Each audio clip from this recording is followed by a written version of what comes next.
Customer feedback, as you know, is an incredibly critical part of making an engaging product. In this video, I'm going to show you exactly how I utilize customer feedback to help make my book the best that it can be. Hi, my name is Josh Nelson. I'm an artist in Utah, and I'm making a picture book and showing you the process of how it's being made. Step one in gathering customer feedback, for what I did is I created a Google form. And on this Google form, I gave people two options. I said, either you can receive an email PDF of the working file and look through it and email me back with feedback, or I can create a Google Slides and make you a commenter on it so you can comment on the pages that you like and don't like and what you don't like to give me feedback that way. People gave me their preferences. And that's another thing right there. You've got to have an audience. So you've got to have some type of people that you can send this to. So once you have the form, if it's just family and friends at this point, send it to family and friends and be like, hey, do you want a PDF or do you want a Google Slide commenting access? I'd be happy to do either. I got people to respond and they had different preferences.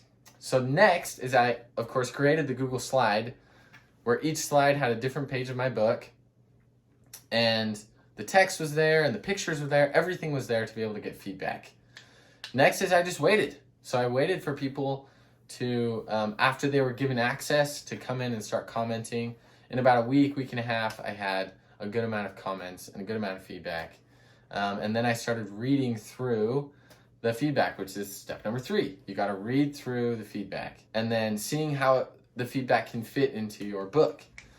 So in my case, someone had an idea for a whole new page of the book, and I'm so glad they did. The book is about a kid going to sleep, right? And the page is, most of the book is like these fantastic adventures that this kid is dreaming up. The customer had an idea for the second to last page to be him playing with his dad, to show that all of those fantastic adventures are just as cool as playing with dad. The addition of the page added so much heart to the book, in my opinion, and I'm happy beyond belief that this person spoke up and let me know what they thought. So in the end, illustrations were improved, text was added, there was a page that was removed as well. So I was amazed by what I decided to change from this different feedback. And I love the concept of synergy, where the sum is more than the whole of its parts. And I felt like that was in play here, that 1 + 1 = 3 kind of thing. And so I highly encourage you to do it, whether you're creating a book or a different type of product. Gather customer feedback, implement it, and watch your product get even better. If you got value from this video, like and comment, subscribe. I'd love to have you be part of this journey. I'm going to be continuing to make videos about making this picture book. Stay positive and stay creative.